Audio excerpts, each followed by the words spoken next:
मंत्रालय एक नई सिविल एविएशन पॉलिसी लाने की तैयारी कर रहा है। पिछली पॉलिसी करीब 10 साल पहले आई थी, जिसकी अब समीक्षा की जा रही है। इस नई पॉलिसी का मुख्य फोकस होगा ईज ऑफ फ्लाइंग। साथ ही पैसेंजर्स को ज्यादा सुविधाएं देने के लिए भी नए पैसेंजर चार्टर को लाने की तैयारी की जा रही है। डिटेल्स के लिए एक बार फिर से हमारे साथ जुड़ गए हैं रोहन सिंह। तो रोहन, आपसे जानना चाहेंगे ये जो चार्टर है कब तक आएगा और क्या कुछ इस बार बदलाव किए जाएंगे? जी, पिछली सिविल एविएशन पॉलिसी और पिछला पैसेंजर चार्टर, ये दोनों ही डॉक्यूमेंट 10 साल पहले आए थे, 2016 में आए थे, और अब सरकार इन दोनों को रिवाइज कर रही है। एक नई सिविल एविएशन पॉलिसी बनाई जाएगी और एक नया पैसेंजर चार्टर आएगा। पैसेंजर चार्टर में आमतौर पे जो पैसेंजर्स के अधिकार हैं उन्हें डिफाइन किया जाता है। मसलन अगर फ्लाइट कैंसिल हो जाती है तो आपके क्या अधिकार हैं, फ्लाइट देर होती है तो आपको क्या अधिकार है, इन सबको डिफाइन किया गया था उस चार्टर में। अब इसे और ज्यादा बढ़ाने की बात हो रही है।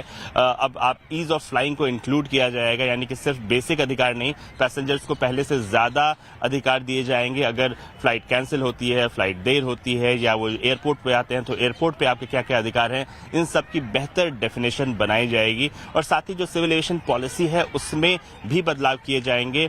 अब जो नई पॉलिसी आ रही है उसमें EV tools, drones, aircraft manufacturing, इन सब को इंक्लूड किए जाने की बात की जा रही है। इन सब का जो कंसल्टेशन प्रोसेस है वो शुरू होने वाला है और दिसंबर तक पहला ड्राफ्ट आ सकता है, ऐसा सूत्र हमें बता रहे हैं।